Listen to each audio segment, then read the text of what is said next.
Hello friends, कैसे हैं आप सब लोग।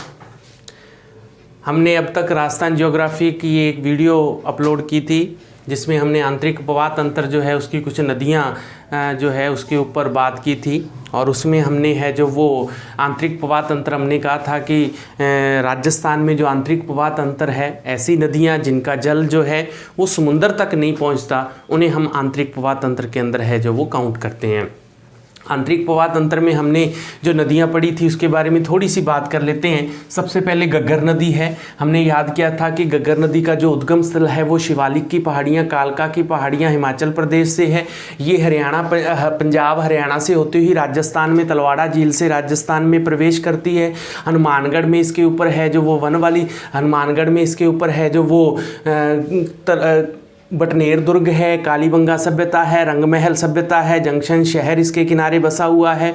और गंगानगर में इसमें अनूपगढ़ और सूरतगढ़ शहर इसके किनारे बसा हुआ है। और आगे ये है जो एक बार इसका पानी जो है वो पाकिस्तान में है जो चला गया था, फोर्ट अब्बास तक है जो, और इसका उपवा क्षेत्र पाकिस्तान में हकरा कराता है। इसको है जो द्वैदशी नदी के नाम से जाना जाता है। राजस्थान का शोक इसको कहा जाता है। नट नाली सोहतर नदी के नाम से, मृत नदी के नाम से इसको है जो जाना जाता है।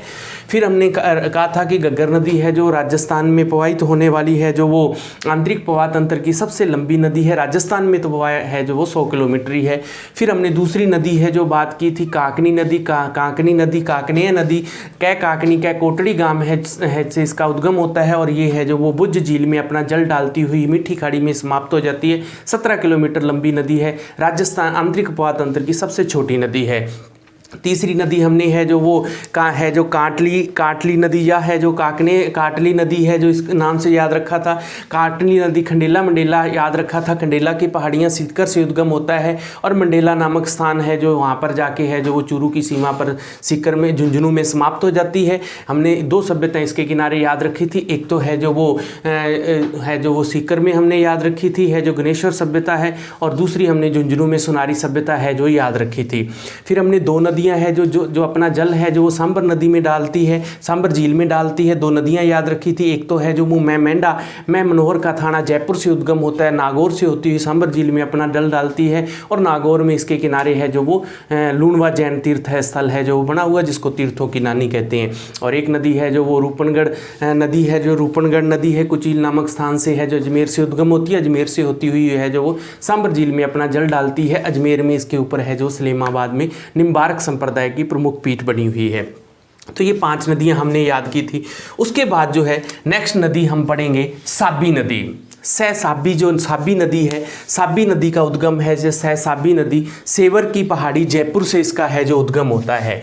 देखिए जयपुर से इसका उद्गम होता है, साबी नदी है। और ये जो है वो अलवर से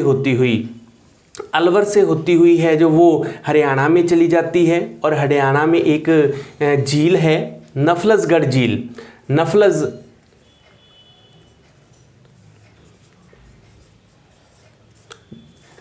झील है। पटौदी गांव जो है गुड़गामा में यहाँ पर जाके अपना है जो वो पटौदी गांव है गुड़गावा में है जो वो हरियाणा में अपना जल डालती है। नदी है साबी नदी, सेवर की पहाड़ियाँ साबी नदी सेवर की पहाड़ियाँ जयपुर से उद्गम होता है।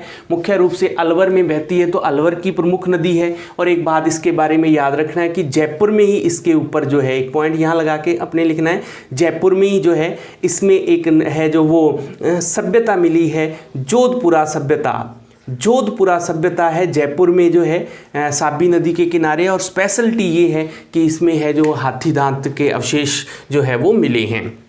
तो ये साबी नदी के बारे में याद रखना है। उसके बाद जो है नेक्स्ट नदी जो हमारी है, नेक्स्ट नदी जो है वो है रूपा रेल नदी है। उद्गम स्थल इसका है जो थानागाजी अलवर से है, यहाँ से इसका उद्गम होता है। और ये जो है भरतपुर में प्रवाहित होती है। नदी जो है रूपा रेल नदी है। उद्गम जो है वो थानागाजी थानागाजी, उदयनाथ की पहाड़ियाँ हैं, थानागाजी अलवर से जो है इसका उद्गम होता है। अलवर और अलवर के बाद जो है ये भरतपुर में बहती है, और भरतपुर में इसके ऊपर 4 पॉइंट आपको लगा के रखने हैं। 4 पॉइंट जो है आपने याद रखनी है। ये है जो वो भरतपुर की सीमा पर है जो वो कुशलपुरा गांव है, कुशलपुरा गांव वहाँ तक है जो जाके समाप्त हो जाती है। 4 पॉइंट जो हमने जो है 4 पॉइंट जो है इसके ऊपर है जो भरतपुर में लगाने हैं। क्या क्या है? एक तो है जो वो डींग महल है, डींग महल है, डींग महल। फिर जो है नोह सभ्यता है, नोह सभ्यता है। ऊपर लिख रहा हूं मोती झील है, मोती झील तीसरा पॉइंट, और सीकरी बांध है, सीकरी बांध है। 4 बातें याद रखनी है। मोती झील है, सीकरी बांध है, डींग महल है और नोह सभ्यता है। ये 4 जो पॉइंट आपने भरतपुर में याद रखना है। मोती झील के बारे में याद रखना है कि मोती झील का जो निर्माण है वो सूरजमल जाट द्वारा है जो वो करवाया गया था। सूरजमल जाट द्वारा है जो मोती झील का निर्माण करवाया गया था, और इसको है जो राजस्थान की जो है राजस्थान भरतपुर की जो है वो जीवन रेखा कहा जाता है। मोती झील को नीलहरि शैवाल यहाँ पर है जो मिलते हैं। तो ये 4 बातें जो है वो मोती झील के इसके अपने हैं जो वो नदी है रूपा रेल नदी, और याद रखना है लसवारी नदी या वरा नदी के नाम से भी इसको है जो जाना जाता है, वरा नदी के नाम से भी इसको है जो वो जाना जाता है। 4 पॉइंट इसके याद रखने। उद्गम जो है वो थानागाजी अलवर से होता है, उद्गम थानागाजी अलवर से होता है। फिर जो है वो भरतपुर में प्रवाहित होती है, कुशलपुरा गांव में जाके समाप्त हो जाती है। 4 पॉइंट याद रखने हैं। मोती झील, सीकरी बांध, और इसके अलावा जो है वो डींग महल और नोह सभ्यता। तो ये जो है वो हमारी अंतः प्रवाह तंत्र की नदियां हैं। अंतः प्रवाह तंत्र की नदियां हमने गग्गर कहा है जो काकनी, काटली, मेंढा, रूपनगर। इसके अलावा 2 नदियां हमने सांबर झील में और याद रखी थी, एक खारी और खंडेला, वो भी अपना जल इसमें डालती हैं। और इसके अलावा है जो रूपा रेल नदी है। तो ये 7 नदियाँ हमने आंतरिक प्रवाह तंत्र में याद रखनी है। परीक्षाओं में प्रश्न जो है वो रेगुलर पूछा जाता है कि निम्न में से कौन सी आंतरिक प्रवाह तंत्र की नदी नहीं है। तो ये तो हमारा एक अपवाह तंत्र हो गया। दूसरा जो अपवाह तंत्र जो है हमने बात की थी कि है जो राजस्थान के इस तरफ, राजस्थान के बिल्कुल साथ गुजरात हो जाएगा, गुजरात के आगे जो है वो समुद्री तट है, अरब सागर है, और इस साइड में बंगाल की खाड़ी है।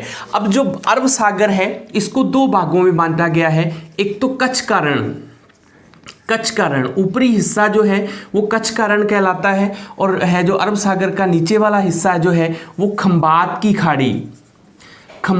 की खाड़ी के नाम से इसको है जो जानते हैं। तो इस साइड में जो नदियां निकल के आएंगी अरब सागर में अपना जल डालेंगी, तो या तो कच्छ का रण भाग में हो जाएगी या खंबात की खाड़ी में। तो इसमें है जो अरब सागर प्रवाह तंत्र की नदियां हैं। अरब सागर प्रवाह तंत्र की नदियों में हम बात करें तो सबसे पहले है जो अरब सागर प्रवाह तंत्र की नदी है वो है लूणी नदी। बहुत अच्छे से याद रखना है। एक बात हम बढ़िया से याद रखेंगे कि जो नदी जो है वो किसी ना किसी तरीके से बड़ी है, जो नदी किसी ना किसी तरीके से बड़ी है वो 6 जिलों में से प्रवाहित होगी। जो नदी किसी ना किसी तरीके से बड़ी है वो 6 जिलों में प्रवाहित होगी। अब पहली जो नदी हम बात कर रहे हैं लूणी नदी है। उद्गम स्थल इसका जो है वो अजमेर से है। अजमेर की नाग पहाड़ियों से इसका है जो उद्गम होता है। उसके बाद ये है जो अजमेर के बाद जो नागौर से पाली से जोधपुर से है जो बाड़मेर, और बाड़मेर से जालोर होती हुई कच्छ के रण में अपना जल डालती है। दोबारा से देखें, उद्गम जो है वो नाग पहाड़ियों से है। नाग पहाड़ियाँ जो है अन्ना सागर झील जो है, अन्ना सागर झील अजमेर में नाग पहाड़ियों के आसपास से इसका उद्गम होता है। ये नदी जो है वो 6 जिलों में प्रवाहित होती है। अजमेर के बाद नागौर के बाद पाली के बाद जो है वो जोधपुर के बाद जो है वो बाड़मेर, और बाड़मेर के बाद जालोर, और जालोर से होती गुजरात में से होती हुई है कच्छ के रण में अपना है जो जल डालती है। नदी जो है पश्चिमी राजस्थान की अगर बात करें हम, तो पश्चिमी राजस्थान की सबसे लंबी नदी है। इसलिए 6 जिले हमने बात की थी, तो पश्चिमी राजस्थान की सबसे लंबी नदी है। इसको पश्चिमी राजस्थान की गंगा भी कहा जाता है। पश्चिमी राजस्थान की है जो वो गंगा, इसको है जो वो कहा जाता है। हमने ध्यान है कि ये वाला क्षेत्र जो है जोधपुर का एरिया जो है मारवाड़ के नाम से जाना जाता है, तो इसको है जो वो मारवाड़ की गंगा भी कहते हैं। लवणवती या लवरानवती भी कहते हैं, लवण बहुत ज़्यादा है। तो अपने याद रखना है कि ये नदी जो प्रवाहित होती है, तो जगह है बालोतरा, बालोतरा बाड़मेर जगह है, तो बालोतरा तक इसका जल जो है वो मीठा होता है और उसके बाद इसका जल जो है वो खारा हो जाता है। लवणों की वजह से लवणवती या लवनाद्री नाम भी बोला जाता है। इसलिए इसको आधी मीठी आधी खारी नदी के नाम से जाना जाता है। और क्या बातें याद रखनी है, उद्गम स्थल पर इसका नाम जो है, उद्गम स्थल पर इसका जो नाम है वो है सागरमती। उद्गम स्थल पर इसका जो नाम है वो है सागरमती, सागरमती। थोड़ी देर दूर एक गांव है, नाम है गोविंदगढ़, गोविंदगढ़। तो गोविंदगढ़ गांव तक इसका नाम जो होता है वो रहता है साकरी नदी, साकरी नदी। गोविंदगढ़ गांव तक इसका नाम साकरी नदी है। उद्गम स्थल पर इसका नाम सागरमती है और गोविंदगढ़ गांव तक इसका नाम जो है वो साकरी नदी है। उसके बाद नाम लूनी हो जाता है। बालोतरा के बाद जो है वो खारी हो जाती है। आधी मीठी आधी खारी नदी के नाम से इसको जाना जाता है। उद्गम जो है अन्ना सागर झील के आसपास से इसका उद्गम होता है। और क्या यह बातें याद रखनी है, इसका जो बहाव क्षेत्र है, बहाव क्षेत्र जो इसके आसपास का बहाव क्षेत्र है, वो बहाव क्षेत्र इसका जो है वो गोड़वाड़ प्रदेश के नाम से जाना जाता है। गोड़वाड़ या गोड़वाड़ा प्रदेश के नाम से इसका बहाव क्षेत्र है जो जाना जाता है। अच्छा, और बात याद रखनी है कि ये जालोर है और थोड़ा बहुत गुजरात में, यहाँ पर इसका अपवाह क्षेत्र है जो वो रेल या नेड़ा या नाड़ा के नाम से है जो वो जाना जाता है। अपवाह क्षेत्र इसका जितना राजस्थान का नदियों का अपवाह तंत्र है उसमें से 10.41% जो भाग जो है वो इसी नदी द्वारा है जो प्रवाहित होता है। और एक बांध याद रखना है, जोधपुर में है जो वो बांध जो है, इसके ऊपर एक बांध बना हुआ है, जसवंत सागर बांध। जसवंत सागर जो बांध जो है, जसवंत सागर बांध इसके ऊपर बना हुआ है। बिलाड़ा जोधपुर में जो है कालिदास द्वारा इसको है जो वो अंशलीला के नाम से जाना गया था। और बहुत अच्छे से याद रखना है, इसमें जो नदियां मिलेंगी वो सारी की सारी दक्षिणी साइड से है जो वो नदियां मिलेंगी, या हम कहें दाईं साइड से है जो नदियां मिलेंगी।